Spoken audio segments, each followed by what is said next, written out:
ప్రార్థన చేసుకుందాం. పరలోకమందున్న తండ్రి, క్రీస్తు యేసు నామమున మీకు వందనాలు చెల్లిస్తా ఉన్నా.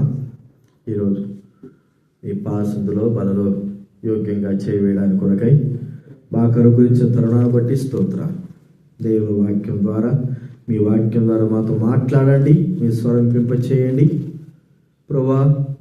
జీవితంలో సరి చేసుకొని యోగ్యంగా బలలో చేయడానికి అనుగ్రహించండి. కఠిన హృదయం మా జీవితాలు తొలగించండి.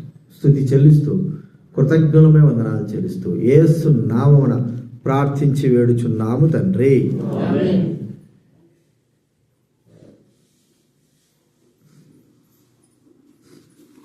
మనకు 3 మెసేజ్లు ఉంటాయి కదా, 3 మెసేజ్లు ఉంటాయి కదా. సరే, 3వ మెసేజ్ చెప్తే కూడా చాలా టైం అయిపోతుంది. 2 మెసేజ్లు కూడా కలిపి చెప్దాము. సమయం, అన్నిటికీ సమయం ఉంటుంది, కానీ దేవుని వాక్యాన్ని మాత్రమే సమయం లేదు. అంతేనా? మరి ఇంటికాడ పోయి ఏం చెప్తారు చెప్పండి. 3వ మెసేజ్ కూడా 1 గంట సేపు చెప్పినా అనుకో, ఉంటారా? ఆసక్తి అనేది ఒక్క మాట నేను చెప్తాను వినండి.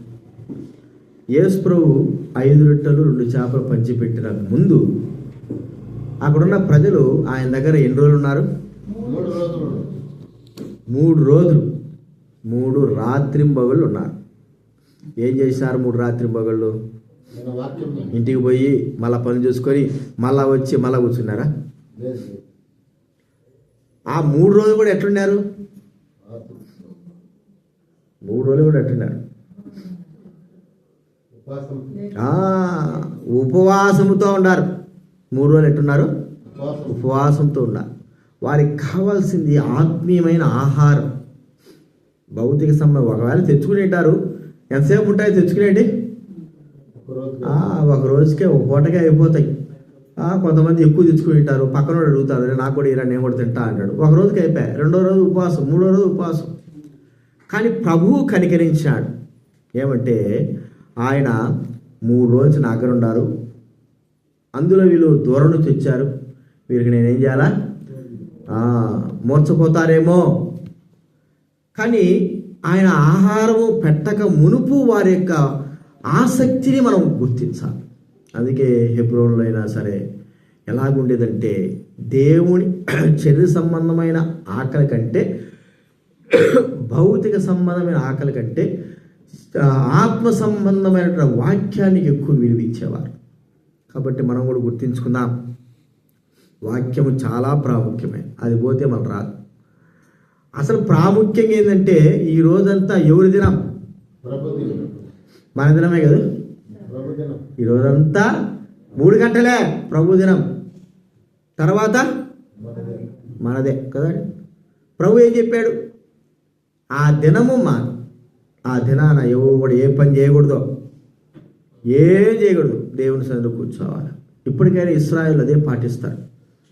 సబ్బాతు దినాన్ని వాళ్ళు ఏం పని చేయకోకుండా దేవుని సన్నిధిలో కూర్చొని వారు ప్రభువును స్తుతిస్తూ ఉంటారు. అది వారికి దేవుడు చెప్పిన మాట. సరే, యోహాను సువార్త 1 కొరింథీ రాసిన పత్రిక 10వ అధ్యాయం. కొరింథీ రాసిన మొదటి పత్రిక 10వ అధ్యాయము 16, 17 చదువుకుందా.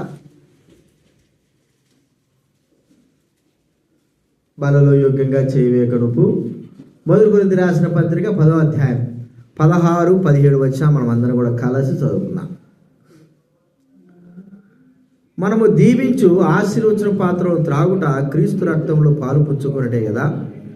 మనం విరుచు రొట్టె తినుట క్రీస్తు శరీరంలో పాలు పుచ్చుకున్నట్టే కదా. మనమందరం ఆ ఒకటే రొట్టెలో పాలు పుచ్చుకుంటున్నాము. రొట్టె ఒకటే కనుక అనేకులమైన మనం ఒక్క శరీరమై ఉన్నాము. అదే రీతిలో యోహాను రాసిన సువార్త 4వ అధ్యాయం 4వ అధ్యాయము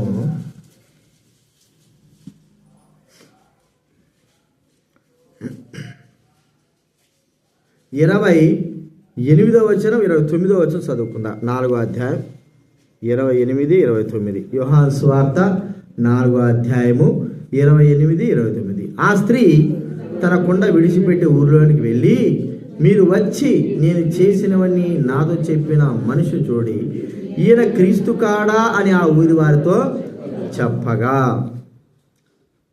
ఆరాధనలో మనము దేనికి గుర్తుగా చూస్తూ వచ్చాము చెప్పండి? బావి ఎలాంటి బావినో దేవుడు మార్చాడు, బాగు చేశాడు, సువాసన ఇచ్చేటట్టుగా ఆశీర్వాదకరంగా చేశాడు. ఇదే బావి ఇప్పుడు బాగా అయిపోయింది, మంచిగా అయిపోయింది. ఈ బావి సమరయ స్త్రీకి మనం గుర్తుగా చేసుకుంటున్నాం, మన జీవితాన్ని కూడా గుర్తుగా చేసుకుంటున్నాం. సరే, ఈ బావి ద్వారా ఎలాంటి ఉపయోగం? బావుల ద్వారా ఉపయోగం ఏమిటి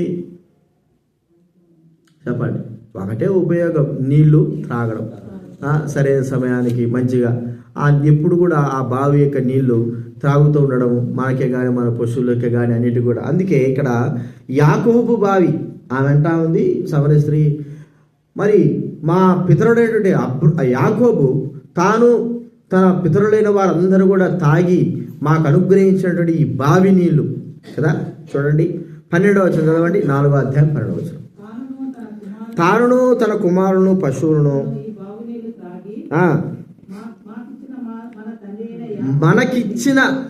మాకిచ్చిన మన తండ్రి అయిన యాకోబు కంటే నీవు గొప్పవాడవా అని ఆయనను అడిగాను. కుమారులు దాగారు, పశువులు దాగారు, ఈ బావి నీళ్లు తరాల వారికి ఇచ్చివేశాడు యాకోబు. అయితే ఆ బావి దగ్గరికి ఆమె వస్తూ ఉంది సమరయ స్త్రీ. ఆ బావి దగ్గర ఎలాంటి స్థితి కలిగి ఉన్నది, గత దినములో ఎలాగుంది, ఇప్పుడు ఈ బావి మంచిగా చేయబడిన తర్వాత ఇప్పుడు ఎలాగుంది అనేది మనం ఒకసారి గుర్తించుకోవాలి. గత దినాల్లో మనం చూసాం కదా, బావి ఊరి బయట కానీ పాడుబడిపోయి ఉంటే అక్కడికి ఎవరు వెళ్ళడానికి ఇష్టపడరు, భయపడతారు. అరే ఆడ వెళ్ళొద్దు, ఆడ బావి ఉందిరా, ఆడ దయ్యాలు ఉన్నాయి, లేకపోతే ఆ బావిలో దయ్యాలని కాదు కానీ వెళితే ఒకవేళ పడిపోవచ్చు, అది మరణకరమైనది. కొన్ని ఉంటాయి బావులా ఉంటాయి, ఊబి లాంటి స్థితి కలిగిన ఉంటాయి. ఊబి లోపలికి వెళ్ళడమే కానీ బయటకు వచ్చేది ఉండదు. కొన్ని మరి మోకాలు లోతుగా లేకపోతే మనిషి లోతంటగానే అంతవరకే ఉంటాయి నీళ్ళు.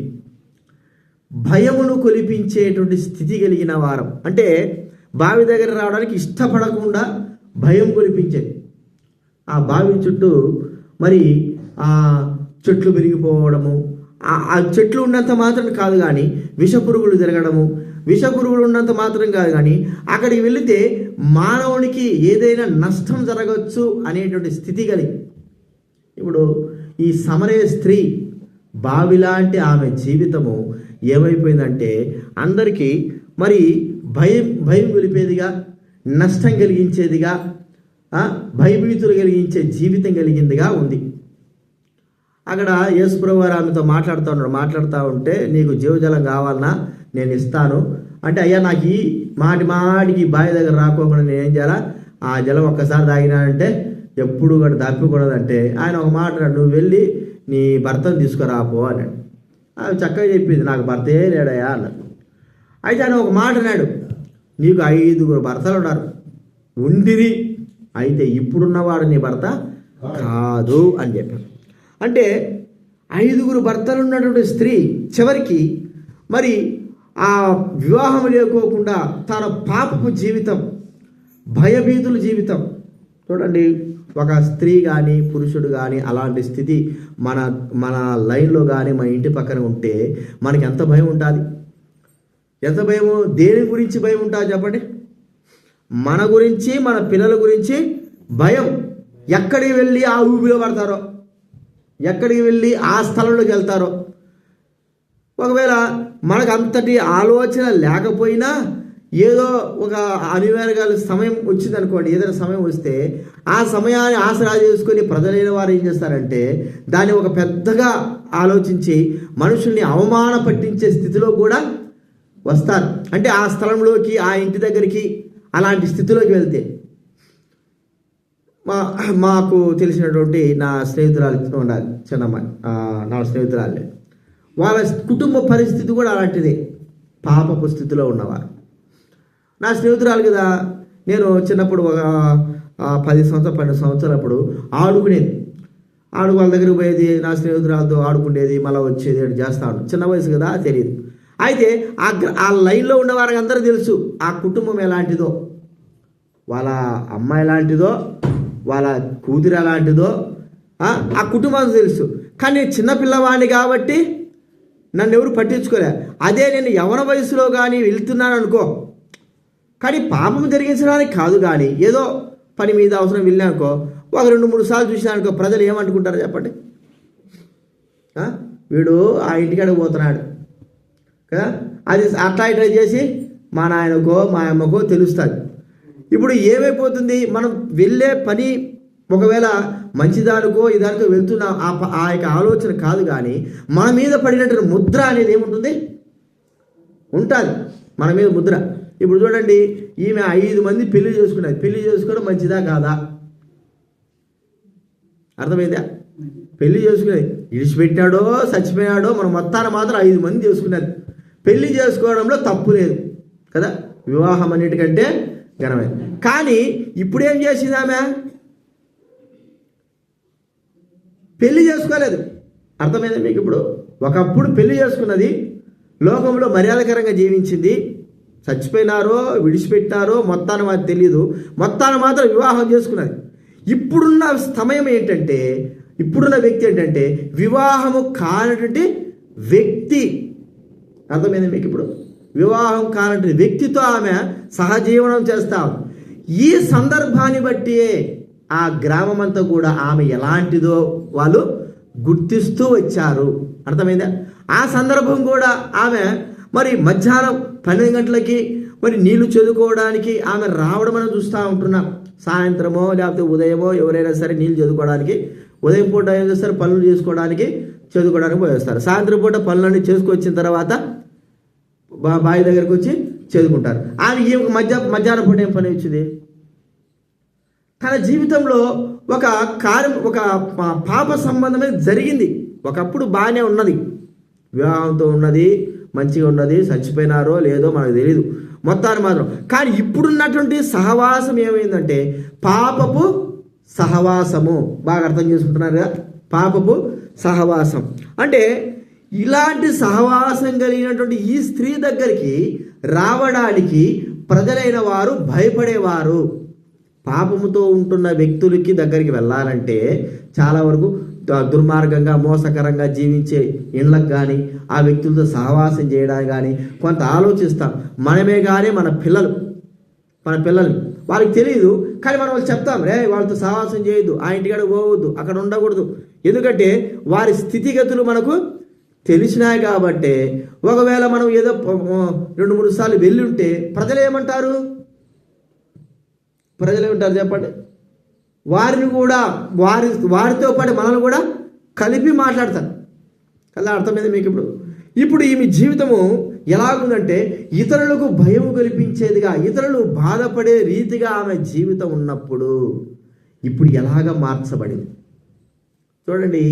ఆమె ఊరిలోకి వెళ్ళిపోయి కొండ విడిచిపెట్టి వెళ్ళిపోయి చెప్తా ఉంది, ఊరు వాళ్ళందరికీ చెప్తా ఉంది. ఏమనంటే, రండి నేను చేసినవన్నీ నాకు చెప్పాడు, ఈయన క్రీస్తు కాడా. భయము కలిగించేటువంటి ఆమె జీవితము ఇతరులకు దేవుని గురించి చెబుతూ తన జీవితానంతా కూడా చెప్పిన వ్యక్తి గురించి చెబుతూ ఉన్నప్పుడు ఆ మాట చెబుతుంటే వారేమన్నారు? అట్లాంటి వారి మాట వింటారా ఎవరైనా? చెప్పండి. నువ్వు పోవో చెప్పినావులే, పనికిమాల దాన్ని, నువ్వు నీ ఎట్లాంటిది నాకు తెలీదా, నువ్వు ఆ జీవితం మాకు తెలీదా. కానీ ఆమె జీవితంలో భయం గొలిపించే మాట కాదు, కానీ ఇప్పుడు ఆమె మనసు మార్చబడినటువంటి ఒక నూతనమైన విధానం కలిగిన వ్యక్తిగా, అంటే భయం ఆమె దగ్గరికి వెళ్ళాలంటే ఇప్పుడు భయం కాదు, ఇప్పుడు స్నేహపూర్వకంగా వెళ్ళే స్థితి. ప్రజలు ఏమంటున్నారు? 42వ వచనంలో చూడండి 42వ వచనం 4:42.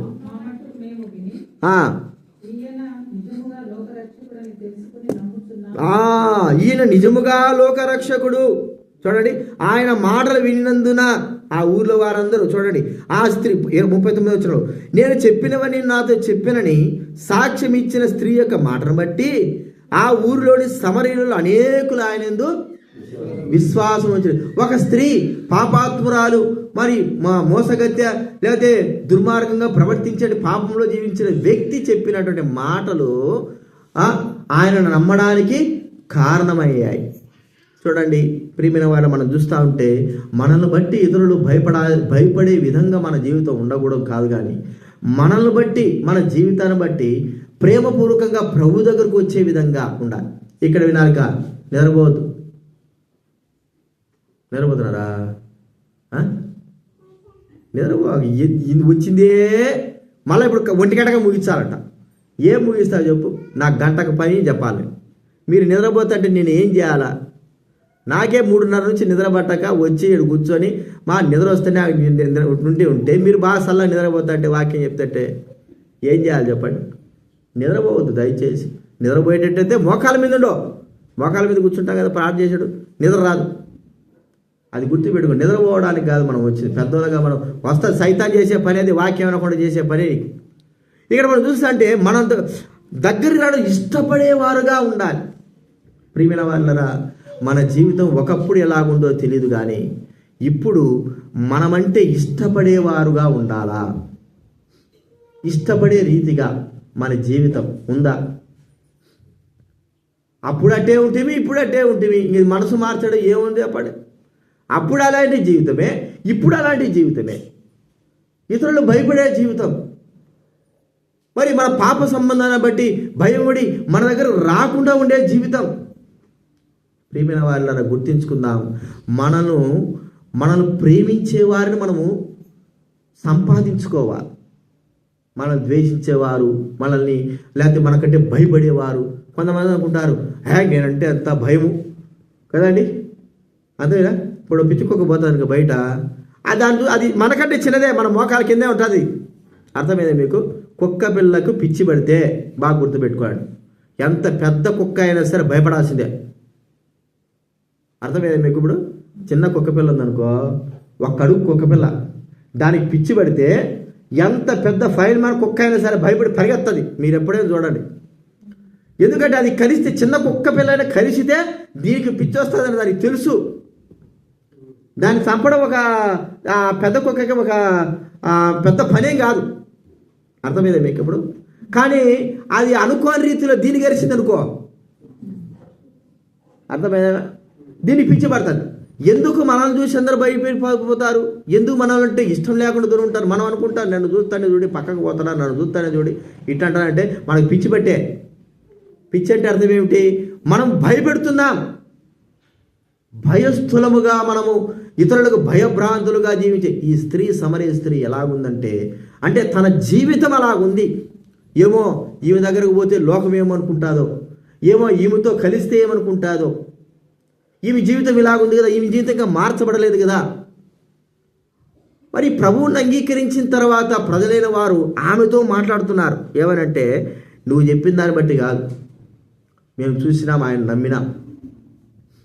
ఆమెతో స్నేహం చేయడానికి కానీ, ఆమెతో ఉండడానికి కానీ, లేకపోతే ఆమెతో మాట్లాడడానికి ఇష్టపడుతున్నారు. ఎందుకంటే ఇప్పుడు ఆమె జీవితం ఏమైపోయింది? పూర్తిగా మార్చబడింది. ప్రియమైన వాళ్ళని, అది మనం గుర్తించుకోవాల్సిన విషయం ఏంటంటే, బావి దగ్గరికి వెళ్ళేటప్పుడు ప్రజలైన వారు భయపడుతారు. బావి అంటే ఎవరండి? మనమే. మన జీవితం బావి. బావి దగ్గరికి వెళ్ళేటప్పుడు మనం చూసి భయపడుతున్నారా? చిన్నపిల్లలు ఒక 10వ తరగతి ఉన్నవారు ఏం చేస్తారంటే, పాడుబడిన బావి దగ్గరికి వెళ్ళి ఎగిరి దూకి ఈత కొడతా అంటారు. ఇష్టపూర్వకంగా వెళ్ళి ఈత కొడతా అంటారు, భయం పడరు. అర్థమైందా? కొన్ని ఇంకా పాడుబడి భయం ఉంటాయి, అందరూ భయాలు ఉంటాయి. అని అక్కడ పోవద్దురా. కొంతమంది చచ్చిపోయింటారు, ఆ బావిలో పడి చచ్చిపోతారు. దాని దగ్గరికి పోవాలంటే ఎట్లుంటుంది చెప్పండి? భయం. ఎందుకంటే ఎవరే ఇక్కడ చచ్చినాడు రా, వీడు ఇక్కడ తిరుగుతా అంటారు రా, మనం కూడా పట్టుకుంటాడు అనేటువంటి భయం.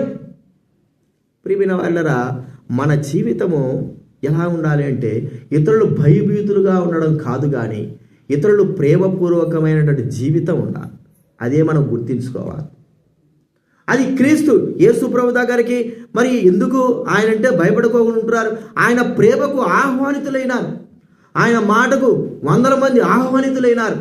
ఆయన ప్రేమ, ఆయన కరుణ, ఆయన చూడంగానే అందరికీ దగ్గర రావాలనిపిస్తుంది.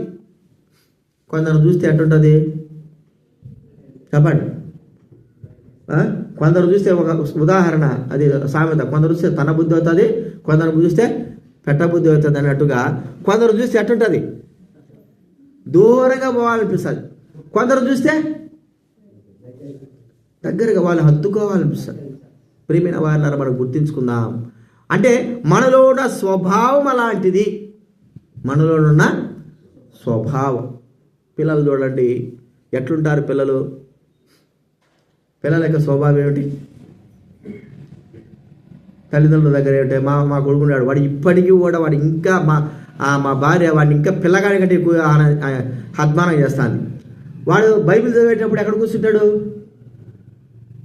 వాళ్ళ అమ్మని ఆనుకోని కూర్చుంటాడు. ఇందో తోడు మరే సిగ్గు లేదురా నీకు, ఊరికి ఆనుకునే దగ్గర ఎందుకు కూర్చుంటావు అంటే, వాడు ఎంత చెప్పినా సరే వాళ్ళ అమ్మని ఆనుకోనే, వాళ్ళమ్మ కాళ్ళకు ఆనుకొని కూర్చుంటాడు. ఆమె ఏమంటే ఒరే దూరం జరుగురా అంటే అర్థమైంది మీకు? నా దగ్గర కూర్చోమని చెప్పండి. అర్థమైంది మీకు? ఇప్పుడు నా దగ్గర కూర్చోమంటే కూర్చోమన్నా కూడా కూర్చోడు. ఎందుకు? నేనంటే భయం. వాళ్ళమ్మ అంటే ఏమిటి? ప్రేమ. తంతాది, వాళ్ళమ్మ తంతాది, అన్నీ చేస్తుంది. కానీ వాళ్ళమ్మ దగ్గర ఆడుకుని కూర్చుంటాడు. నా దగ్గరికి రమ్మంటారా? భౌతిక సంబంధంగా చెప్తున్నా. మన జీవితాల్లో కూడా ఎలా ఉండాలంటే, మనల్ని ఆనుకొని మనకు దగ్గరగా ఉండేటట్టుగా మన జీవితాలు ఉండాలి. మనం చూస్తే దూరం కూర్చోవడం ఎట్లా అంటే, వాళ్ళని మనం అనుకుంటాం ఏమని, దూరం కూర్చున్నాడంటే మనకు కుష్టివ్యాధి పెట్టేస్తే ఎట్లుంటుంది చెప్పండి? కుష్టివ్యాధి పెట్టేటోడికి దగ్గరికి ఎవరు రారు. ఇతరులు ఏమైనా ఆలోచిస్తారు, వీడు కుష్టివ్యాధి రా, వీడు దయ్యం పెట్టేటోడు రా, అందుకే ఏం సార్ దగ్గరకు వస్తారా? మనమేమనుకుంటాం, నన్ను చూడంగానే దయ్యం పట్టినోడు, చాలా దయ్యం పట్టినోడు ఏం చేశాడు చెప్పండి? సమాధి నుంచే వాడు వస్తా ఉంటే దూరం పోతున్నారు. వీడేమనుకుంటున్నాడు, ఒకవేళ దయ్యం పెట్టినాడు చూడు నేను అంటేనే ఎట్టబోతున్నారు అంటే, వీళ్ళందరూ ఏమనుకుంటున్నారు, వాడు దయ్యం రా నాయన, వాడు ఏం చేసినా చేస్తాడు. అదే మామూలు మనిషి అయితే దగ్గర. అర్థమైంది మీకు? ఇప్పుడు బావి అనేది ఏంటంటే, భయభీతులు కొలిపించకూడదు, దగ్గరికి రావాలి. అది ఏదైనా సరే ఆ బావి దగ్గరికి, పశువు కానీ, మనుషులు కానీ, పిల్లలు కానీ, అలాంటి యొక్క అనుభవంలోకి మన జీవితాలు రావాలి. ఇది మొట్టమొదటి చూస్తుంటున్నాం బావి విషయమే. రెండోది మనం చూస్తూ ఉంటే, బావిలో నీళ్ళు ఏమైపోయినాయి? ఆరాధన చూసినాం, ఎలా ఉన్నాయి? చెడిపోయి ఉన్నాయి కదండి. బావిలో నీళ్ళంతా కూడా చెడిపోయినాయి, తాగడానికి కూడా వీలు లేనట్టుగా ఉన్నాయి. అయితే ఇప్పుడు బావిని కడిగినాం, శుభ్రం చేసేసినాం, పెనాయిల్ వేసినాము, లేకపోతే బ్లీచింగ్ పౌడర్ వేసినాము, అంతా తీసేసి నీళ్ళని తీసేస్తే మళ్ళా క్రొత్త నీరు వచ్చినాయి. ఇట్లా 2-3 సార్లు చేస్తేనే కానీ ఆ నీళ్ళు మంచిగా రావు. ఇప్పుడు ఎట్లా ఉందంటే, పాతవి గతించినట్లుగా క్రొత్తవి వచ్చినట్లుగా. పాతవి గతించాలంటే నీళ్ళన్నీ కూడా తోడేయాలి, బ్లీచింగ్ పౌడర్ వేయాలా, చక్కగా కడగాల, ఎంత శుభ్రం చేయాలంటే, బావి నీళ్ళు తాగాలన్నా, దాన్ని వాడుకోవాలన్నా, చెడిపోయిన నీళ్ళను అంత శుభ్రం చేయాలి కదా. ఇప్పుడు మనకు ప్యూరిఫై వాటర్స్ వచ్చినాయి కదా, ఎంతగా శుభ్రం చేస్తున్నాయి. మున్సిపాలిటీ నీళ్ళు తాగేటోళ్ళు ఎంతమంది చేయొద్దండి? ఒక్కరే. నేను కూడా తాగడం మున్సిపాలిటీ నీళ్ళు. ఎందుకు ఏమండి? దాంట్లో ఏమో ఎట్టుంటుందో మురికి నీళ్ళు అయ్యినండి. ఒక్కరు తాగుతున్నారు మున్సిపాలిటీ నీళ్ళు. అందరం కూడా ప్యూరిఫై చేసిన నీళ్ళకే ఎక్కువగా ఇష్టపడతాం. అయితే ఇక్కడికి మనం చెప్పే మాట ఏంటంటే, పాతవి గతించినటువంటి జీవితము క్రొత్తగా ఉండాలి. అయితే మనము ఎలాగున్నామంటే, క్రొత్త కాదు, మళ్ళా పాతలాగే జీవిస్తుంటున్నాం. పాత జీవితం. మనం రక్షించింది ప్రభు మనల్ని, మరి పాత స్థితిలో ఉన్న వారినైనా మనల్ని రక్షించాడు. ఇప్పుడు మన జీవితం ఏమైపోయింది? నూతనంగా చేయబడి. ప్రభు యోహాను సువార్త 8వ అధ్యాయంలో పాపం చేత పట్టబడిన స్త్రీ విషయమై చెప్తున్నాడు. అమ్మ, నీకు ఎవరైనా శిక్ష విధించారా? లేదయ్యా అని ఒక మాట అన్నాడు. నీవు వెళ్ళి ఇక పాపము చెయ్యాకు, నేను కూడా శిక్ష విధించను. శిక్ష విధించాలంటే అర్థం ఏమిటి? నువ్వు పో అంటే వెళ్ళిపోతుంది, వెళ్ళిపోయి తిరిగి పాపం అవే చెయ్యొచ్చు. కానీ ఆయన ఒక మాట అన్నాడు, నువ్వు వెళ్ళి ఇక పాపము చెయ్యొద్దు. అంటే నీ జీవితం ఇప్పుడు ఏమైపోయినట్టు? మార్చబడింది. నేను నిన్ను క్షమించాను, మంచిదారి అయిపోయినావు, నువ్వు వెళ్ళి మళ్ళా పాపపు జీవితంలో నీవు జీవించవద్దు అని అక్కడ మన జీవితంలో రక్షింపబడ్డాము, పాపక్షమాపణ పొందినాము. తిరిగి పాత యొక్క సంగతులు మన జీవితాల్లో వస్తూ ఉంటాయి. పాత సంగతులే ఎక్కడికో వెళ్ళి మరి మనము ఎంతెంత మంచి ప్రార్థన చేసి ఏం చేసినా కూడా, ఎంత మరి మా దినోదినాలుగా ప్రభు నమ్మినా అని చెప్పినా కూడా పాత జీవితమే ఉంటుంది. అర్థమైందే? ఇప్పుడు నేను ఒకసారి రైల్లో వస్తున్నా, తిరుపతి నుంచి వస్తూ ఉన్నాం, హైదరాబాద్కి వస్తూ ఉంటే ఒకరు గుండు చేసుకునే వాళ్ళు కనపడ్డా. అమ్ముకునే వాళ్ళు ఉంటారు, మా బత్తాయికాయలు అమ్ముకునే వాళ్ళు ఉంటారా, వాళ్ళతో గుండు చేసుకునేవాడు గొడవ పడినాడు. ఆమె ఏమంటుంది, నా కళ్ళ ముందు మేము పైన కూర్చోండి అంటే జనరల్ భోగిలో కూర్చుంటే, నీకు గుండు చేసుకుని చెప్పుతో కొట్టినా కూడా, చెప్పుతో కుట్టించుకున్నా కూడా నీ గుణము మారలే. అర్థమైంది మీకు? ఇప్పుడు నా కళ్ళ ముందు అంటుంది, నువ్వు గుండు చేసుకొని అక్కడ పోయి ఏం చేయాలి, గుండు చేసుకొని చెప్పుతో కొట్టించుకొని రావాలా అంటే ఆ దేవుని యొక్క చెప్పుతాడు కొట్టించుకొని రావాలా. ఆమె అన్నది అదే మాట, నాకు తెలీదు ఆ విషయం. గుండు చేసుకుని చెప్పుతో కొట్టించుకున్నా కూడా నీకేం మారలా అని అంత దూరం పోయించినావు కదా. మరి నువ్వు వెళ్ళింది ఎందుకు? నువ్వు చేసిన పని ఏమిటి? నువ్వు దేవుని దగ్గర వెళ్ళి వచ్చావు కదా. మన జీవితాలు కూడా అట్టే ఉంటున్నాయి. ఇన్ని దినాలుగా మనము విశ్వాసం ఉన్నాం, కానీ ఎలాగున్నాం చెప్పండి? గుణాలు మారడం లేదు, మనసులు మారడం లేదు, జీవితాలు మారడం లేదు. చెప్పండి, ఏం మారడం లేదు. ప్రతి ఒక్కరు ఒక్కరొక్కరు గమనిస్తూ ఉంటారు. గుర్తుపెట్టుకోనండి, మన జీవితాన్ని ఇతరులు కూడా గమనిస్తూ ఉంటారు. నువ్వు గమనించే, నువ్వు రెండు కళ్ళతో, మనం గమనించే రెండు కళ్ళతోనే అందరు మనల్ని ఏం చేస్తారు? అనేకమైన కళ్ళతో గమనిస్తూ ఉంటారు. మార్చబడ్డాడా, క్రొత్తగా మార్చబడ్డాడా, నూతనంగా మార్చబడ్డాడా, ఆ నూతనత్వం అలాగే ఉందా, లేకపోతే మళ్ళా పాతది వచ్చిందా, పాత స్థితిలో ఉన్నామా? మనకి ఎట్లా ఉంటుంది? గుడ్ ఫ్రైడే వచ్చింది అనుకోండి, గుడ్ ఫ్రైడేకి వస్తే ఏం చేస్తాము? 40 దినాలు ఉపవాసం ఉండి మంచిగా, ఇంకా ఆ ఉపవాసం నేను కాక ఇంకా ఉపవాసం చేయలేనట్టుగా దీనంగా తయారవుతాం. ఎప్పుడైతే గుడ్ ఫ్రైడే అయిపోయి ఈస్టర్ అయిపోయింది అనుకో, చెప్పండి, యథాగా అంటే అప్పుడప్పుడు మనం చూస్తుంటారు, నల్లబట్టలు వేసుకునేటోళ్ళు ఈ కాలంలో ఎక్కువ అయిపోతుంది. 40 దినాలు చెప్తారు, చేస్తారు మంచిగా, వాళ్ళ మనసు అంటే మంచి పని అంటారు. అది అయిపోయి తెలుస్తుంది వాళ్ళ కథ. ఏమవుతుంది?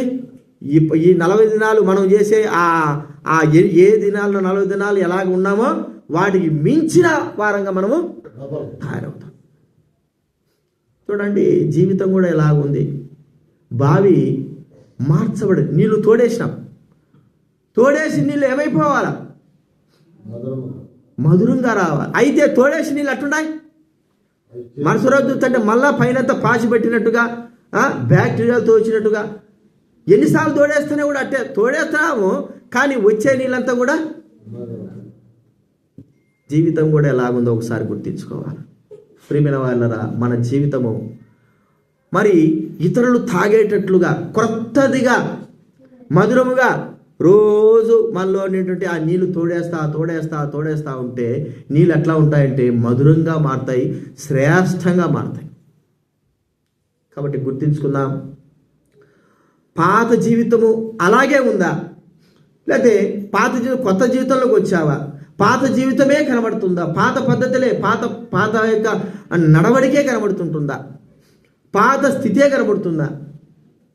బావి దగ్గరకు వచ్చి చూస్తే, మరుసటి రోజు చూస్తే మళ్ళా పాచి పట్టి ఉందా? తోడేసాం, మళ్ళా వచ్చి చూస్తే మళ్ళా బ్యాక్టీరియాలు ఉన్నాయా? మళ్ళా తోడేసాం, మళ్ళా వచ్చి చూస్తే ఏదైనా ఎలకలో లేకపోతే కప్పలో పడి ఎంతో నాశనం చేసినాయా? చూడండి, దినదినము మన యొక్క నూతనత్వము మంచిగా కావాలి, కానీ చెడుగా చేయబడతా ఉంది. కాబట్టి దాన్ని ఏం చేయాలంటే భద్రపరుచుకోవాలి. బావిని ఏం చేయాలి చెప్పండి? తోడేసిన తర్వాత ఏం చేస్తారు? దానిపైన యాకోబు బావి తెలుసు కదా, యాకోబు ఏం చేశాడు? పదర్రాంకి వచ్చాడు. రాహేలు ఏం చేసింది? ఆ యొక్క గొర్రెలు తీసుకొచ్చే ముందు అక్కడున్న గొర్రెల కాపర్లు ఏం చేస్తారు? ఆ రాయిను దొర్లించాల, పెద్ద రాయి ఉంటుంది, అది తీసేయాలి. ఎందుకు రాయి పెడతారు? మన కుండలు అన్నాలు పెట్టినప్పుడు వాటి మీద మూత పెడతాం. ఎందుకు మూత పెడతాం? అప్పటికే చేసిందంటే ఏమో బల్లి పడొచ్చేమో, లేదా ఏదైనా దుమ్ము పడొచ్చేమో, ఏదైనా పడొచ్చేమో, అంతా కూడా ఏమైపోతుంది, ఇంత చేసుకుందంతా కూడా వ్యర్థమవుతుంది. అప్పుడు ఏం చేయాలి? మనము రాయిని పొర్లించి పెడతాం. చూడండి, మన జీవితం కూడా అలాంటిదే. ప్రభు మనం తోడేసిన తర్వాత ఏదైనా దుర్మార్గంగా ఏదైనా పడుకోకుండా భద్రపరుచుకునేటట్లుగా మన జీవితాలు ఉండాలి.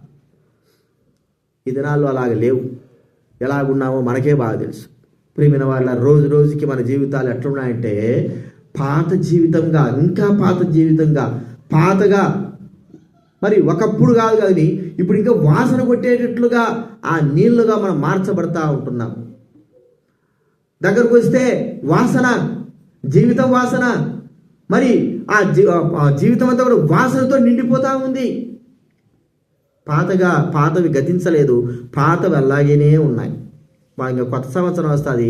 కొత్త సంవత్సరంలో ఒకరోజే 2 రోజులు ఏది కొత్త నీళ్ళు తోడుకోవడం, తర్వాత సంవత్సరం అంతా కూడా ఏమవుతుంది? పాత నీళ్ళే సంవత్సరం అంతా పాత నీళ్ళు. మళ్ళా కొత్త సంవత్సరం వస్తే మళ్ళా తోడేసేది ఏం చేసేది చెప్పండి? మళ్ళా కొత్త నీళ్ళు వచ్చినట్టుగా. జీవితం ఎలా ఉంటే వ్యర్థం. బావి దగ్గరకు వచ్చినాం, ఆ బావిని భద్రపరుచుకునే వారంగా మనం చూడాలి. అది మనం గుర్తించుకో. ఇది 2వది మనం చూస్తుంటున్నాం. 3వదిగా ఏం చూస్తా అంటే ఈ బావి తరతరాలకి ఆశీర్వాదకరంగా ఉంటుంది కదండి. ఆ సమరయ స్త్రీ ఏం చెప్పింది? మన పితరుడు యాకోబు ఏం చేశాడు? ఆయన తాగినాడు, ఆయన పశువులు తాగినాయి, అందరు తాగి మనకు ఆశీర్వాదకంగా ఇచ్చాడు. మన తోవాల్సిన అవసరం లే. అది తరతరాలు. యేసుప్రభు కాలంలో మొదలుకొని యాకోబు కాలంలో ఎన్ని సంవత్సరాలు అనేది? ఎన్ని సంవత్సరాలు బావి? సుమారు 2000 సంవత్సరాల కంటే అత్యధికమైన బావిది. అప్పటి నుంచి తరతరాలు కూడా ఆ బావి అనేకమైన వారు త్రాగి ఆశీర్వాదంగా ఆ బావి నిలిచి ఉంది. ఒక మాట మనం చూస్తే మనం ఎక్కడున్నా కూడా బావి లాంటి మనము మన ద్వారా ఆశీర్వాదం పొందాలి. మన ద్వారా నష్టం పడకూడదు. చాలా వరకు దైవబుడైన వారి ద్వారా ఎంతమంది నష్టపడుతూ ఉంటారు. లోకస్తులైన వారి ద్వారా కాదు, దైవబిడలని చెప్పుకున్న మన ద్వారా నష్టము. ఒక మాట మనం చూసుకుంటే యాకోబుని గురించి ఆలోచిద్దాం. యాకోబు మరి తన తండ్రి దగ్గర నుంచి అన్న నుంచి వచ్చేసాడు, లాబాను దగ్గరకు వచ్చాడు. లాబాను దగ్గరకు వచ్చినప్పుడు మరి తను వివాహం చేసుకున్నాడు స్త్రీలు. యాకోబు లాబాను దగ్గరకు వచ్చినప్పుడు వయసు ఎంత ఉంటుంది చెప్పండి? ఎంత వయసులో పెళ్లి చేసుకునేటాడు? యవనస్తుడు. ఒకటి ఇంకా ఎంత? చెప్పండి ఏం కాదు, చెప్పండి. మనకు ఆశ్చర్యకరంగా వాడు చెప్తాను మీకు. చెప్పండి, ఏ వయసులో వచ్చాడు? యవనస్తుడు అంటే ఎంత వయసు ఉంటుంది? యవనస్తుడు అంటే వయసు చెప్పండి. ఒక 30, 40 లేదా 35 20 కదా? ఈ మాట ఎంతమంది అంగీకరిస్తారు? ఆశ్చర్యమైన చరిత్ర చెప్పేది ఏమిటి వయసు అంటే 75 సంవత్సరాలు. అర్థమైంది మీకు ఇప్పుడు? ఎట్లాగా 75 సంవత్సరాలని చరిత్ర చెప్తే యోసేపు పుట్టినప్పుడు యాకోబుకి 100 సంవత్సరాలు. ఎన్ని సంవత్సరాలు? అర్థమైందా?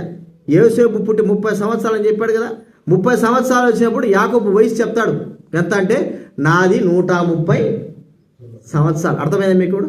130 సంవత్సరాలు అంటే ఎప్పుడు పుట్టినట్టు యాకోబు? అది యోసేపు. యాకోబుకు 100 సంవత్సరాలు. అర్థమైందా? పెళ్ళి ఎన్ని సంవత్సరాలు ఏంటది?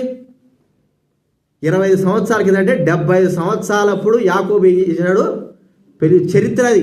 నాకే ఆశ్చర్యమైపోయింది. ఎందుకు 75 సంవత్సరాలు ఆ రాయినట్టు దోశాడు అంటే తోశాడు, రాయి దోశాడు. అంత బలమైన వాడు. 75 సంవత్సరాల వరకు వివాహం చేసుకోలే.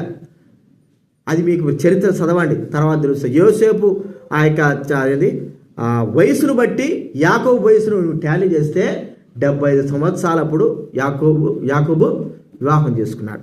అంటే 70 సంవత్సరాలప్పుడు లాబాను దగ్గరకు వచ్చాడు. తాను కొన్ని సంవత్సరాలు ఉన్నాడు. ఎన్ని సంవత్సరాలు ఉన్నాడు యాకోబు దగ్గర, లాబాను దగ్గర? 21 సంవత్సరాలు, 14 సంవత్సరాలు కాదు, కొలువు చేసిందే 14 సంవత్సరాలు. తర్వాత ఇంకా 7 సంవత్సరాలు ఎక్స్ట్రా చేశాడు. 21 సంవత్సరాలు ఉన్నాడు. 21 సంవత్సరాలు ఉంటే ఆ వయసుకి యాకోబు చేసిన ప్రతి పని, అతను ఎక్కడున్నాడో, ఏ ప్రాంతం ఉన్నాడో ఆశీర్వాదకరంగా ఉన్నాడు. అర్థమైందా మీకు? ఇప్పుడు వయసు తనకు 90 సంవత్సరాలు వచ్చి ఉంటుంది. 70 సంవత్సరాల తర్వాత 20 సంవత్సరాలు తీసేసుకోండి, 90-91 సంవత్సరాలు వచ్చి ఉండాలి. ఆ వయసులో యాకోబు లాబాను దగ్గర ఆశీర్వాదకరంగా ఉన్నాడు. యాకోబు అంటాడు, నేను కాలు పెట్టిన దగ్గర ఏం చేశాడు దేవుడు? నిన్ను ఆశీర్వదించాడు. నేను ఎక్కడైతే కాలు పెట్టానో నీ కుటుంబంలో కాలు పెట్టాను.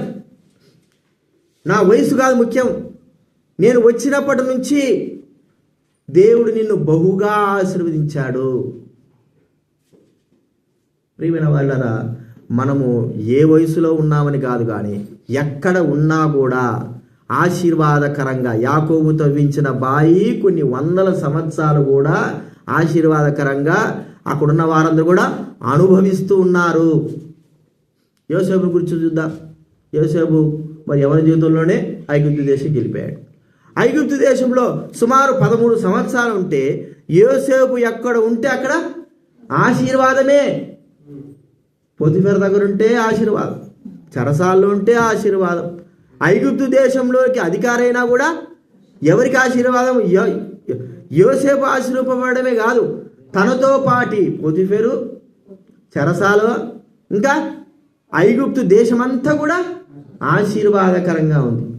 ఒక బావి ఎక్కడ ఉన్నా సరే గుర్తుపెట్టుకోండి, ఆశీర్వాదకరంగా ఉండాలి. యేసుప్రభువు వారు జీవపు ఓటైన బావి, అయినా జీవపు ఓట.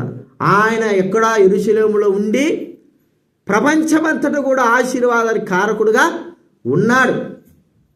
ఇప్పుడు మనం ఇక్కడ ఈ ప్రాంతంలో ఉన్నాము, మనం ఎలా ఉండాలి చెప్పాలి? ఎలా ఉండాలి? మనం ఆశీర్వాదకరంగా. మన ఇంటి పక్కన ఉన్నాం, ఆశీర్వాదకరంగా ఉన్నామా? మన ద్వారా నష్టం జరుగుతూ ఉందా? మనం చూస్తే నష్టమైన స్థితిలో మనం ఉన్నామా? మనం నష్టపోయినా పర్వాలేదు, కానీ ఇతరులైన వారు ఆశీర్వాదానికి కారకులుగా కావాలి. ప్రియమైన వాళ్ళు, అలాగ వాళ్ళని చేశాడు దేవుడు. ఆశీర్వాదానికి కారకులుగా దేవుడు మనల్ని ఎన్నుకున్నాడు. ఇదనా మన ద్వారా అంతా కూడా నష్టం జరుగుతాం. ఎలాగంటే పిల్లలు పుట్టారనుకోండి, పిల్లలు పుట్టేది మనకేమంటాము? బాగా ఆశీర్వపడ్డాడు రా, కొడుకు పుట్టాడు, కూతురు పుట్టింది, ఏదో ఆశీర్వాదం. కానీ వారి ద్వారా నష్టమా లాభమా చెప్పండి మీరే. పిల్లల ద్వారా, మనకందరికి పిల్లలు ఉన్నాయి, పిల్లలు ఉన్నారు, పిల్లల ద్వారా నష్టమా లాభమా? లాభం అన్నటోళ్ళు చేయొద్దండి. నష్టమా లాభమా? అంతే నాకు కావాల్సింది, లాభం. ఇంకెవరు? నష్టం అన్నటోళ్ళు చేయొద్దండి. అంటే నష్టంగా ఏం చెప్పకుండా గమ్ముండారే. పిల్లల ద్వారా నష్టమా లాభమా? నేను నష్టమేనే చెప్తా. పిల్లవాడిని ఒక్కడిని తీసుకుపోయి ఇంట్లో వదిలిపెట్టాడు, అర్థమైందా? ఇంట్లో కూడా వాడు నష్టం చేస్తాడా లాభం చేస్తాడా చూడండి. ఇక్కడ వదిలిపెట్టండి, దోగాడేవాడిని వదిలిపెట్టండి. వాడు నష్టం చేస్తాడా లాభం చేస్తాడా? మరి లాభం అంటారే. మా దగ్గర ఉన్నాడు ఒకడు, మా సంవత్సరం పుట్టాడు, వాడు తిరుగుతున్నాడు రా నాయన, వాడు ఎక్కడ పెడితే అక్కడ నాశనమే. అంటే పట్టుకొని పీకడమే. బల్ల దగ్గరకు పోతాడని ఆడ భయం, మైకు దగ్గరకు పోతే మైకు గుంజుతాడని అది భయం. ఎక్కడ చూసినా వాళ్ళ అమ్మలు పట్టుకోలేక వాళ్ళు వస్తారు. వాడి చేతిలో ఉంటేగా. అదే ఇంటిలో కానీ వాడు వదిలిపెడితే అంతా కూడా నష్టమే. ఇంట్లో మీరే చూడండి, మీ పిల్లలు మీకు లాభం ఎప్పుడు కూడా చేయరు. వాళ్ళు చేసేదంతా ఏంది? ఏదో ఒకటి పగలగొట్టడమే. ఫోను పగలగొట్టడం, టీవీ పగలగొట్టడము, గ్లాసు పగలగొట్టడము, ఏదైనా సరే బాగు చేసినట్టుగా దాఖలాలు ఉన్నాయా చెప్పాలి? అవి మనం పట్టించుకోము, వాటిని గురించి పట్టించుకోము. కానీ నష్టం జరుగుతుంది కదా, నష్టమే జరుగుతుంది. పిల్లల ద్వారా భౌతిక సంబంధంగా నష్టమే జరుగుతూ ఉంది. అది కొద్దిగా పెద్ద అయినారనుకో, వారి ద్వారా ఏం జరుగుతుంది? కొద్ది కొద్దిగా లాభం కదండి. వారు తెలుసుకుంటారు, మరి నష్టం చేయకూడదురా, వారికి అర్థమైపోతుంది. ఇంకా కొద్దిగా అయిపోతే కొద్దిగా పెద్ద దినానికో అప్పుడు అర్థమైపోతుంది ఏది నష్టం చేయకూడదో ఏది లాభం, అది వారికి తెలిసిపోతుంది. ఇప్పుడు మనము ఎన్ని దినాలు మనం ఎదిగి ఎన్ని దినాలుగా ప్రభు మందిరానికి వచ్చాము, మన ద్వారా ఎంత ఆశీర్వాదం వచ్చింది, ఎంత నష్టం జరుగుతుంది. నష్టం అంటే ఏదో పెద్ద నష్టం, లక్షల నష్టం అని కాదు. ఆత్మ సంబంధంగా, దైవిక సంబంధంగా మన ద్వారా ఎలాంటి ఆత్మ నష్టమే కానీ, మన ద్వారా ఇతరులు బాధపడి లేదా మనం చేసిన తప్పుల ద్వారా బాధపడి వారు ప్రభు సన్నిధికి రాకపోవడం ఒకటి కదండి. ఇంకా ఏమిటి, దైవ సన్నిధిలో ఏదైనా మనము వ్యతిరేక భావం ఉండి ఆ అనేకుల్ని వారి మనసులు మార్చి అది ఇట్టడి దగ్గర పోవడం ఏందని ఆయన అనేటువంటి నష్టం. అర్థమైందా? మనం చేసేది లాభమే అనుకుంటాం, కానీ మనకు తెలియకోకుండానే అనేకులకి ఏమవుతుంది, నష్టం జరుగుతుంది. చిన్న పిల్లల స్వభావం ఆలోచించం, ఏం చేయం. తల్లిదండ్రులు గొడవ పడుతున్నారనుకో ఏమైపోతుంది, పిల్లలు కూడా చూస్తారు, వాళ్ళు చూసి వాళ్ళ మనసు మారితే ఏది ఎప్పుడు చూసినా మా అమ్మ నాయన గొడవ పడుతున్నారు, వారు ఏమైపోతారు, వారు నష్టపడడానికి, వారి జీవితం నష్టపడడానికి తల్లిదండ్రులు లేని వారు కారణం అవుతారు. అది నష్టం అండి నేను చెప్పి. ఆత్మ సంబంధంగా దైవ మందిరంలో మన ద్వారా ఇతరులైన వారు ఎవరు కూడా నష్టము పడకూడదు. ఆశీర్వాదకరంగా ఉండాలి. మన ద్వారా అనేకమైన వారు ఆత్మీయంగా ఆశీర్వపడేవారుగా ఉండాలి. యాకోబు ఎక్కడ కాలు పెడితే ఆశీర్వాదం, యోసేపు ఎక్కడ కాలు పెడితే ఆశీర్వాదం, అబ్రహాం ఎక్కడ కాలు పెడితే ఆశీర్వాదం, ఎక్కడైనా సరే ఆశీర్వాదం. భక్సింగ్ గారు ఎక్కడ కాలు పెడితే అక్కడ ఆశీర్వాదం. మనం ఎక్కడ కాలు పెడితే అడే చెప్పండి, భస్మం అయిపోతాట అంతే. ఏడకి పోయినా సరే భస్మమే, ఇంకా అంతే, దానికి తిరుగులేదు. కానీ నష్టం చేయడం చాలా కష్టమే, చాలా సులభమే, కానీ దాన్ని బాగు చేయడము కష్టం. నష్టం ఏమైంది, అందరూ చేస్తారు నష్టం, కానీ బాగు చేయడం, పిల్లలు వాళ్ళ ఇంట్లో ఉండేటన్నీ కూడా పడగొడతా ఉంటారు, అన్నీ చేస్తూ ఉంటారు, కానీ వాటిని బాగు చేయడము కష్టం. తెలియకోకుండా చేసే విధానం, తెలిసి చేస్తే అది తప్పు కదండి. బావి అనేది ఏంటంటే ఆశీర్వాదకరముగా ఉండాలి. అనేకులకి అక్కడికి వెళ్ళంగానే తృప్తి, అక్కడ వెళ్ళంగానే ఆనందం, ఆ నీళ్లు తాగంగానే దప్పికి తీర్చబడడం. అర్థమైందండి? ఆ నీళ్లు చూడంగానే శ్రేష్టమైనవిగా కనబడడం. ఇవన్నీ కూడా మనం ఆలోచిస్తే ఆశీర్వాదానికి కారణముగా చేయబడే బావి. మనం అలా ఉన్నామా? ఒక్కసారి మనం ఆలోచించుకుందాం మన జీవితాన్ని. ప్రభువా, నేను ఎక్కడ కాలు పెడితే అక్కడ నాశనం అయిపోతాను. చాలామంది ఒక్కోసారి మేము చూస్తూ ఉంటాం సంఘాల్లో, అప్పుడప్పుడు మీరు కూడా చూసి ఉంటారు, వాక్యములు హెబ్రోన్ చెప్తాడు, ఎప్పుడు మందిరానికి జ్ఞానులు వస్తారు, వచ్చి సంఘాలతో పాటు చేసిపోతుంటారు.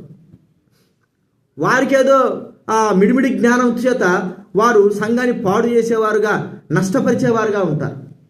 వారు ఆశీర్వాదకరంగా ఉండరు, వాళ్ళకి తెలియదు. చిన్నపిల్లల స్వభావంలాగా ఏం చేస్తారు, వాళ్ళందరూ కూడా ఒక్కసారి నాశనం అయిపోయిన తర్వాత దాన్ని మళ్ళా కట్టుకోవడం అనేది చాలా కష్టం. ఒక్కసారి నాశనం అయిపోతే, మనుషుల హృదయాల్లో అలాంటి ముద్రలు పడిపోతే చాలా కష్టం. ఎన్నో దినాల నుంచి తీసుకొస్తున్నాం మనిషి దగ్గర తీసుకొస్తే ఒక్క దెబ్బకి మన ద్వారా వాడు కూడా పరిగెత్తాడు అనుకో, ఏమైపోయాడు, నష్టానికే కదా కారణం. కాబట్టి ప్రియమైన వాళ్ళరా, మన జీవితంలో ఆశీర్వాదానికి కారణముగా మనము ఉండాలా, నష్టానికి కారణంగా ఉండకూడదు. మన ద్వారా ఎంత మాత్రం నష్టమో జరగకూడదు. సంఘంలో ప్రజలకి, సంఘానికి, అది మనం గుర్తుంచుకోవాలి. కాబట్టి ఎక్కడ మనం కాలు పెడితే అక్కడ ఏముండాలి, ఆశీర్వాదమే. శాపం కానీ నష్టము కానీ ఏమి జరగకూడదు అనేది మనం గుర్తించుకోవాలి. ఇది మూడోది మనం చూస్తూ ఉంటున్నాం. నాలుగోదిగా మనం చూస్తూ ఉంటాం. చివరిగా మన జీవితము అంటే ఆ బావి సాక్షార్థకరంగా ఉంటుంది. ఇప్పుడు మనం యెరూషలేము పోయినామనుకో, యాకోబు బావి ఎక్కడుందంటే ఉంటుంది, ఉండదు. సమరయ కాలంలో, ఆమె కాలంలో ఉంటే ఇప్పుడు కూడా ఏం చేస్తున్నారు, అన్నిటిని కూడా ఏం చేస్తున్నారు, భద్రపరుస్తూ ఉంటున్నారు. యేసుప్రభు ఇల్లు, యేసుప్రభు సమాధి, ఇంకేమిటి ఆయన సిలువ వేయబడిన స్థలాలు, అవన్నీ కూడా భద్రం చేయబడుతుంటే సాక్షార్థకరంగా ఇవి ఉన్నాయి. ఇప్పుడు కూడా మనం ఏం చెప్పుకుంటాము? ఒకవేళ ఇప్పుడు కూడా ఆ యాకోబు బావినకు ఓయేమో ఎన్ని సంవత్సరాలు చుందిరా అది. ఇప్పటికీ 5,000 సంవత్సరాల నుంచి ఈ యాకోబు బావి, లేకపోతే 4,000 సంవత్సరాల నుంచి ఉంది. సాక్ష్యంగా అక్కడే ఉన్నది. మన జీవితము ఎలాగా ఉండాలంటే సాక్షార్థకరంగా ఉండాలి. సాక్ష్యం, మనకు సాక్ష్యం ఉందా? మన గురించి మంచిగా ఎప్పుడు చెప్తారు సాక్ష్యం? చెప్పండి. ఎప్పుడు చెప్తాం మన గురించి సాక్ష్యం? మనం చచ్చిపోయిన తర్వాతనే సాక్ష్యం. మొన్న ఒక 4 నెలల కిందట ఏజీ కాల్లో ఒక ఆమె రిటైర్డ్ అయిపోయింది. నర్సుగా చేస్తూ రిటైర్డ్ అయిపోయింది. నా జీవితంలో ఎప్పుడు చూడలే బతికినప్పుడు సాక్ష్యం చెప్పడం. అదే ఆమె గురించి సాక్ష్యం చెప్తున్నారు అడుగు ఎదురు కూర్చోంటే. నేను కూడా సచ్చిన తర్వాత కదా సాక్ష్యం చెప్పాల్సింది, ఎప్పుడు నేను చూడలేదే. కానీ సాక్ష్యం చెప్పుకోవచ్చు. ఆమె లేనప్పుడు పక్కన చెప్పుకోవడము అది మంచిదయా ఇటుదయా అని చెప్పుకోవచ్చు. ఆమె రిటైర్డ్ అయిన తర్వాత అందరిని పిలిచింది, ఆమె కూర్చి ఆమె సాక్ష్యం చెప్తానే ఉంటారు. అట్టాడిది మంచిది, ఇట్లా చేసి మంచిది అన్ని చెప్తున్నారు. ఆ ముందు చెప్తే ఏమని ఉంటుంది? పరువు, ఆ విలువ ఉంటుంది. అంటే అర్థం ఏమిటి? ప్రభువుకు ఘనత లేదు. సరే మంచి పని చేసింది, చనిపోయిన తర్వాత ఆమె గురించి ఇంకా మనం ఎక్కువగా సాక్ష్యం చెప్పుకుంటాం. అర్థమైంది మీకు? ఇప్పుడు మనము బ్రతికున్నప్పుడు మనల గురించి ఇతరులకు చెప్పవలసిన సాక్ష్యం ఉంది. సాక్షాత్కరంగా మన ముందు చెప్పరు ఎవరు, అది గుర్తుపెట్టుకోనండి. మనమందరం మంచోళ్ళమని బాగా డప్పాలు కొట్టుకుంటున్నాం. నేను చెప్పేది అదే, నా ముందే నీ ముందేనా. మనం మోసపోవద్దు. మనల గురించి పక్కనోడు కూడా ఏమనుకుంటున్నాడు చెప్పండి. పక్కనోడు కూడా, నాకు తెలిసిన ఒక దైవ సేవకుడు ఉన్నాడు, సంఘ పెద్ద, నిన్ననే ఫోన్ చేశాడు. ఫోన్ చేసి ఆయనతోనే ఉంటున్నాడు, అతనితో పాటు ఉంటున్నాడు, పనులు చేస్తున్నాడు, ఏం చేస్తున్నాడు. ఫోన్ చేస్తే ఏం చేస్తావన్నా చెబితే మాట్లాడు మావాడు. అట్టంటాడు ఇట్టంటాడు. వరిని నువ్వు ఇప్పుడు దాకా అతనితో పాటు తిరుగుతున్నావు, అతను చేస్తాడావు, నువ్వు మళ్ళీ ఏం చేస్తావు నాకు? అతని గురించి చెడు సాక్ష్యం. అవన్నీ చిన్న చిన్న అవి వేరు. కానీ మనం అట్టే ఉంటాం. అంటే నేను చెప్పేదంటే మనతో పాటే ఉంటారు. ఏం చెప్తావు చెప్పండి? మనల గురించి పక్కవారికి గుర్తించుకోవాలి. ఏంటంటే మనం చచ్చినా బ్రతికినా మంచి సాక్ష్యం చెప్పుకునేటట్లుగా మన గురించి జీవించాలి. ఉందా మనకు అలాంటిది? యేసు ప్రభు వారు కూడా అవసరమైంది. ఒక మాట ఆయన అన్నాడు, నన్ను గురించి ప్రజలు ఏమనుకుంటున్నారు అన్నాడా లేదా? ఏమనుకున్నారు? ఒకరు ఏలియా అంటాడు, ఒకడు ప్రవక్త అంటాడు. అసలైన మాట ఎవరికి అర్థం కాకపోయా. అప్పుడు పేతురు అడిగాడు, మీరేమనుకుంటున్నారు చెప్పండి అంటే, నువ్వు జీవం గల దేవుని కుమారుడు, నిత్య జీవపు మాటలు గలవాడవు, జీవం గల దేవుని కుమారుడవు నువ్వు. ఎంత సాక్ష్యం ఉంది ప్రజలలో. ఆయన గురించి సాక్ష్యం ఎలాగుంది? ప్రవక్త అని, ఏలియా అని పలు విధాలుగా ఉంది. కానీ అసలైన సాక్ష్యము అక్కడ ఉన్న శిష్యులైన వారు చెప్తున్నారు, నిత్య జీవపు మాటలు కలిగిన వాడవు. ఎంత గొప్ప సాక్ష్యం! మనల్ని గురించి సాక్ష్యం చెప్పుకునేటట్టు బతకాల. మన గురించి నువ్వు నేను అనుకోవడం కాదు. నేనంటే అట్టనో, నన్ను గురించి అడుగుపో, లేకపోతే నన్ను గురించి ఏమంటున్నారో చూడుపో. ఏమంటారు? నీ ముందు ఏమనరు, మన ముందు మనల్ని ఏమనరు. మనం పక్కకు పోయిన తర్వాత చెప్పండి, ఈడంత పనికిమాల లేడు, దీనంత పనికిమాది లేదు. అర్థమైందా? ఎందుకు? మనం వింటూ ఉంటాం, మనం కూడా వింటున్నాం కదా ఎంతోమందిని మన గురించి. అయితే మన గురించి చెప్పరు, బాధపడతారని చెప్పరు. ఉన్నది ఉన్నట్టుగా చెప్పాలంటే వాడు బాధపడతాడు. కాబట్టి వాడు ఎందుకు బాధ పెట్టడము? చచ్చిపోయిన తర్వాత ఎట్టయినా మంచి సాక్షి చెప్తానని ఉంటారు. బతుకున్నప్పుడు మన గురించి చెప్పాలి. ఆమె ఏం చెప్తా ఉంది? సమరయ స్త్రీ, మన పితరుడు యాకోబు మనకిచ్చాడు, బావి ఇచ్చినాడు. అది ఎప్పటి వరకు నిలిచింది? ఆ బావి సాక్షాత్కరం కొన్ని సంవత్సరాల వరకు కూడా నిలిచి ఉంది. తరతరాలు కూడా ఆ బావిని గురించి వాళ్ళు చెప్పుకుంటా ఉన్నారు. ఎప్పుడుదిరా అది అంటే యాకోబుది. ఎప్పుడుదంటే అప్పుడు తవ్వించాడు బావి. ఎన్ని సంవత్సరాలు? 100 సంవత్సరాలు అయిపోయినాయి. ఇప్పటికి కూడా ఉంది. ఇది మనం ఒకసారి గుర్తించుకుందాం. మనల గురించి సంఘంలో ఏమని సాక్ష్యం చెప్పబడతాము? మనల గురించి మనం చెప్పుకోవడము అది ఒక గొప్ప విషయం ఏం కాదు. మన గురించి మనం అన్నీ మంచిగా చెప్పుకుంటాం. చెడు చెప్పుకుంటామా? చెప్పండి. మనలో చెడు ఉన్నా కూడా చెడు చెప్పుకుంటామా? ఒకవేళ ఎవడైనా మనల్ని చెడుగా అన్నా కూడా ఏం చెప్తాం? నేను మంచోడనే నిరూపించడానికే చూస్తాం కానీ ఉన్నది ఉన్నట్టుగా ఒప్పుకోం. నేను మంచివాడినే, ఇక్కడ వినాలిగా ఆమె లేపుక వింటున్నాక ఈమె చెప్పండి. మీరే కళ్ళద్దాలు పెట్టుకున్నాక సిస్టర్ ఏం చెప్పినా చెప్పండి. పోయింది ఎట్ట పోయిందో మనసు కదా, ఏమి వింటున్నాము చెప్పండి. నాకు అందుకే కనపడలేదు, ఏడ కూర్చున్నాడు, నాకేమో కాళ్ళు నిలబడలేకపోతా అంటే ఎందుకు నిద్రపోతారు మీరు? ఇన్నిసార్లు చెప్పినా కూడా నేను నిద్రపోతున్నారు. ఇంకా 30% అయితే ఇంక రోజంతా జాగారమే, జాగారమే. కాబట్టి మనం ఒకసారి గుర్తించుకుందాం, మనము బ్రతికిన సాక్షాత్కంగా బతకాలి. ప్రభు అన్నాడు, మీరు యూదయలోను సమరయలోను నాకు సాక్షులై యుందురు. ఎక్కడైనా సరే మనము ఎక్కడ జీవించినా క్రీస్తు కొరకై మంచి సాక్ష్యము కలిగిన వారంగా జీవించాలా. పైకి ఒక బతుకుగా లోపల ఒక బతుకు కాదు. మా నాయన అట్టే ఉండేవాడు. మా నాయన లోకానికి బాగా మెప్పు పొంది ఇచ్చాడు కానీ కుటుంబానికి మాత్రం సాక్ష్యం లేదు.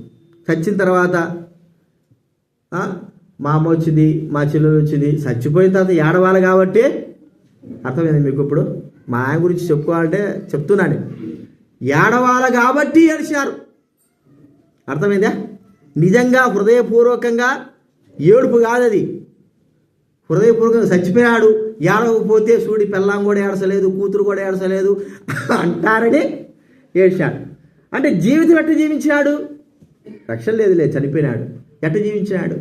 లోకస్తులకైతే సుబ్బయ్య సారు చాలా మంచోడ్రా, ఎందుకు సారాయి పోయిస్తాడు, అప్పు ఇస్తాడు. మరి ఇంట్లో ఎటుంటుంది? పచ్చడి గుడి పెడతాడు. అర్థమైంది మీకు? నెల రోజులు లైట్ కరెంటు లేకుండా ఉన్నాం, నెల రోజులు కరెంటు లేకుండా నెల రోజులు ఉన్నాం. మా నాన్న చేసే ఉద్యోగం చెప్తే ఆశ్చర్యపోతారు, సూపర్ నెట్ పని. నెల రోజులు తాగుడు గలవాడిపోయినాడు, మనుషులు మెప్పించరాదు చూశాడు. కుటుంబంలో ఏమి లేదు. ఎండు మిరపకాయలు తెలుసు కదా మీకు, ఎండు మిరపకాయలు అవి తీసుకొస్తాడు, పచ్చడి, అర్థమైందా, కందిపప్పు, నూకల బియ్యం. ఇక్కడ చూస్తే ఎవరు సూపర్ నెట్, ఇంట్లో చూస్తే అర్థమైందా మీకు? ఇప్పుడు అట్టాడోడు చచ్చిపోతే ఏడుస్తారా చెప్పండి? ఏ భార్య అయినా ఈ పిల్లల్ని ఏడుస్తారా? ఎందుకు? ఏడిసి ఎడవకపోతే బాగుండదు. మా నాన్న చెల్లెలు కూడా ఉండదు కాబట్టి ఎడవకపోతే బాగుండదు, దీనికి అసలు ప్రేమ లేదు, ఏం లేదు అంటారని ఏడ్చా. ఇప్పటికి కూడా మా అమ్మ మా నాయన తిట్టు కూడా తిట్టాడు. ఎందుకు చెప్పండి? మా చెల్లెలు కూడా మా నాయనలాగా పుట్టింది కాబట్టి ఇదే పుట్టింది, ఇది వాడుకున్న గర్వం వినుకుంటారంట. వాడే చచ్చిపోయి మా నాయన ఏం సాక్ష్యం ఇప్పించుకున్నారు చెప్పండి? మా నాయన గురించి చెప్పడమని కాదు, లోకస్తుడు కాదు, చచ్చిపోయినాడు కాబట్టి చెప్పాల్సిందే. మన జీవితం అట్టుందా? చచ్చిపోయినా కూడా మన గురించి ఏడవాలా? బైబిల్ గ్రంథంలో ఉంది. బ్రతుకున్నప్పుడే కాదు, చచ్చిపోయిన తర్వాత ఏడ్చి ఎట్లా నిజపూర్వకంగా ఏడవాలి, నిజపూర్వకంగా ఏడవాలి. అది ఏడైనా సరే మనల్ని చూస్తే ప్రియమైన వారు మన సాక్ష్యము చెడిపోయి ఉంటుంది. ఒకసారి గుర్తుపెట్టుకుందాం, సంఘంలో మన సాక్ష్యం ఎలాగుంది? మొట్టమొదటగా సంఘంలో, తర్వాత కుటుంబంలో మన సాక్ష్యము జాగ్రత్తగా ఉండాలి. అది మాత్రం మనం చేసుకోలేకపోయినా అనుకో, ఇన్ని దినాలు మనం బతికిన బతుకంతా కూడా మా నాయన ఇంత పని చేసి సూపర్ పని చేసి మంచి జ్ఞానం కలిగి ఎంతో పని చేసినటోడు సావు తెచ్చినాడు. ఎట తెచ్చినాడు చెప్పండి? ఒక సాక్ష్యం లేకుండా చచ్చిపోయాడు. ఒక సాక్ష్యం లేదు, మంచి ఇల్లు లేదు, పురుగుడిసెలో తెచ్చినాడు. అది మా అత్త ఇల్లు, ఇల్లు లేదు, వాకిల్ లేదు. వచ్చిన పెన్షన్ అంతా తాగుడికి సరిపోయింది. పెన్షన్ ఇదేది రిటైర్డ్ అయినా కూడా తాగే చచ్చాడు. చివరికి మరి చనిపోయినాడు. ప్రియమైన వాళ్ళరా, సాక్ష్యము లేకుండా చనిపోయినాడు. ఇది నాన్న ఒక అన్యుడైన వాడు అలా ఉంటే మరి దైవబిడలుగా మనం ఎలాగుండాలి? మనం కూడా అలా జీవిస్తామా? మనం కూడా చనిపోయిన తర్వాత మన గురించి వీడు సత్యాడలేరా నాయన, వీడు సావడమే మంచిదేని అంటామా? మనం చనిపోయేటప్పుడు ఇంకా నువ్వు ఎన్ని దినాలు బతకాలా? కొన్ని దినాలు మాకు సాక్షాత్కరంగా బ్రతకాలి. ఇప్పుడు చూడండి, భక్సింగ్ గారు ఉన్నాడు అనుకో, ఇప్పుడు బతుకున్నాడు, ఆయనకు ఆరోగ్యం బాగాలేదు, అసలుకే బాగాలేదు, చాలా పరిస్థితి బాగాలేదు. మాట వరుసకైనా సరే భక్సింగ్ గారు చనిపోతే బాగుండు, అర్థమైందా? పరలోకం పోతాడు కదా అని అనుకుంటామా? ఎందుకు? ఒక పెద్ద దిక్కు మనకు ఉండాలా. ఆయన ఎంత బాధపడింది మనకు ప్రాముఖ్యం కాదు. మనకు పెద్ద దిక్కు మనకు ఉండి ఆయన ఉంటే చాలు. ఆయన సాక్ష్యం అలాంటిది. బాగా పనిచేస్తుంటా బాగా దిట్టంగా ఉన్నారనుకో, వాడు ఎంత దుర్మార్గ పని చేస్తాడనుకో, ఎప్పుడెప్పుడు సస్తాడా అని చూస్తూ ఉంటాం. అంతేనండి. ఇన్ని సంవత్సరాలు బతికిన వ్యక్తి తన సాక్ష్యం కాపాడుకొని ఇక ఏమీ చేయలేని పరిస్థితుల్లో ఉన్నా కూడా ఒక పెద్ద దిక్కు మాకుంటే చాలు, అంతకంటే మాకేం అవసరం లేదు. ఎందుకంటే ఆ సాక్ష్యం అలాంటి. మన జీవితం కూడా అలాగే ఉండాలి. ఈ దినాల్లో నువ్వు నేను బ్రతుకుతుంటున్నా బ్రతుకు ఇది ఒక బ్రతుకేనా అన్నట్టుగా ఉండకూడదు. ఇతరులు మన గురించి సాక్ష్యం మనం ఇక్కడ వెళ్ళి ఒకవేళ ఇక్కడ నుంచి ఇక్కడ కాకుండా వేరే దగ్గరికి వెళ్ళినాం అనుకోండి, మన పనులు బట్టి విధంగా అక్కడ కూడా మనం సాక్ష్యం కలిగి ఉండాలి. ఇక్కడున్న వారు అరే మంచి వ్యక్తిని పోగొట్టుకున్నామే, దూరం చేసుకుంటున్నాము అనే బాధ కలిగిన వారుగా ఉండాలి. పోతే పోయినాళ్ళారా ఆయన, వీడు పోతే మంచిది, ఇంకోటి ఇద్దరు వస్తారు, మంచి వాళ్ళు వస్తారులే అనేటువంటి సాక్ష్యం మనం సంపాదించుకోకూడదు. బావి దేనికి గుర్తుగా ఉంది? సాక్ష్యానికి గుర్తుగా ఉంది. ఎన్ని దినాలైనా సరే బావి మారదు, అలాగే ఉంటుంది. పెద్దదైనా చిన్నదైనా అలాగే ఉంటుంది. అంటే సాక్ష్యం ఎన్ని సంవత్సరాలు దీనికి వయసు? 5,000 సంవత్సరాలు, 2,000 సంవత్సరాలు, 3,000 సంవత్సరాలు చెప్తాం. అప్పటి నుంచి ఉందా అంటే ఎంత సాక్ష్యము. మన జీవితం ఎంత ఉన్నా కూడా మనం ఏం కావాలండి? సాక్షాత్కరంగా జీవించాలా. అలాగ లేకపోతే మరి బలలో చేయలేం. ఎందుకంటే సాక్ష్యం లేని బ్రతుకు వ్యర్థము. నువ్వు బలలో చేవేసినంత మాత్రాన వేస్ట్, దానికి ప్రయోజనం లేదు. మరి మన జీవితము పాతలో నుంచి కొత్తగా మారినాము, ఇంకా పాత స్థితిలోనే ఉంటున్నామంటే బలలో చేయడానికి వీల్లేదు. బల తీసుకుంటున్నాం ఎన్ని దినాలుగా, అలాగే బల తీసుకుంటూ ముందు కొనసాగుతుంటున్నాము. కానీ పాత స్థితిలోంచి కొత్త స్థితిలోకి ఉండి మళ్ళా పాత స్థితిలోకి వస్తుంటున్నాం. అంత మాత్రమే కాకుండా మనం చూస్తూ ఉంటే మరి భయభీతులు కొలిపించేటువంటి స్థితి కలిగిన వారంగా ఉంటున్నామా మన జీవితాలు? మనం చూస్తే భయపడుతున్నారా? ఆత్మ సంబంధమైన భయం వేరు, శరీర సంబంధమైన భయము వేరు. ఆత్మ సంబంధం భయం ఏంటి? భక్సింగ్ గారు పెద్ద పెద్ద వాళ్ళని చూస్తే వాళ్ళ నుండి దైవికమైన భయం, అది వేరు. శరీర సంబంధం భయం అంటే ఏమిటి? వీడు ఏం చూసినా కూడా గొడవకు వస్తాడరా, కొడతాడరా, లేకపోతే ఏదో ఒకటి గొడవ చేస్తాడరా, వీధికి ఎందుకు భయపడి పిచ్చుకోక దగ్గరకు పోతే మనకే దెబ్బలు పడతాయి. కాబట్టి మనం ఏం చేయాలా? దూరం పోవాలనేది కాదు. ఆత్మీయంగా భయపడేది వేరు, శరీర సంబంధంగా భయపడేది వేరు. మనం చూసి ఆత్మీయంగా భయపడే విధంగా ఉండాలి, శరీర సంబంధంగా భయపడే విధంగా కాదు. ఇది మనం గుర్తించుకోవాలి. ఇంకోటి ఏం చెప్పాను? ఆశీర్వాద కారణంగా బావి మనం ఉండాలి. ఆశీర్వాద కారణం. మనం ఎక్కడున్నా మన ద్వారా సంఘము, ఇల్లు, పక్కన వాళ్ళు అందరూ కూడా ఏం కావాలి? ఆశీర్వపడాలి. మన దగ్గర మనం ఉన్నప్పటి నుంచి నష్టం జరుగుతూ ఉందంటే, మనం ఉన్నప్పటి నుంచి నష్టానికి కారకులం అవుతున్నామంటే అది మంచిది కాదు. కొంతమంది అంటారు కదా, పిల్లలు పుట్టినారు, ఆడపిల్ల పైన మగపిల్ల ఉంటారు, వీడు పుట్టిన వెంటనే వాళ్ళ అమ్మ చచ్చిపోయింది కదండి. ఇంకోటి ఏమంటారు? ఇది పుట్టిన వెంటనే, లేకపోతే పెళ్ళి అయిన వెంటనే కుటుంబంలో ఎవడో చచ్చిపోయారనుకో, ఏమంటారు? ఇది పెళ్ళి కావడము, ఇది మన ఇంటికి రావడము, మా ఇంట్లో కూడా చావడము అంటారు లేదా? అది అంత అది ఎవరు పట్టించుకోరు, అది పద్ధతి కాదు. కానీ లోకమైన వారు అంటారు, వచ్చింది రావడమే ఒకరిని చంపేసింది, వీడు పుట్టినాడు పుట్టడం వాళ్ళ అమ్మని చంపేసింది కదా. కొంతమంది అంటారు వీడు పుట్టంగానే నాకు కలిసి వచ్చింది, కోడలు రాగానే నాకు కలిసి వచ్చింది, మంచిగా కలిసి వచ్చింది. భౌతిక సంబంధం మనం చెప్తాం. ఆత్మీయంగా కూడా మనం ఎక్కడున్నప్పటికి కూడా మన ద్వారా అందరు ఏం కావాలి? ఆశీర్వాదానికి కారకులు కావాలి. చివరిగా మనం చూసినాము, మన జీవితం అనేకులకి ఎట్టుండాలా? సాక్షాత్కరంగా ఉండాలి. సాక్ష్యం కాపాడుకోవాలా, చచ్చిపోయేంత వరకు కూడా సాక్షాత్కరంగా ఈ విషయాలు జ్ఞాపకం పెట్టుకుందాం, ప్రార్థన చేసుకుందాం.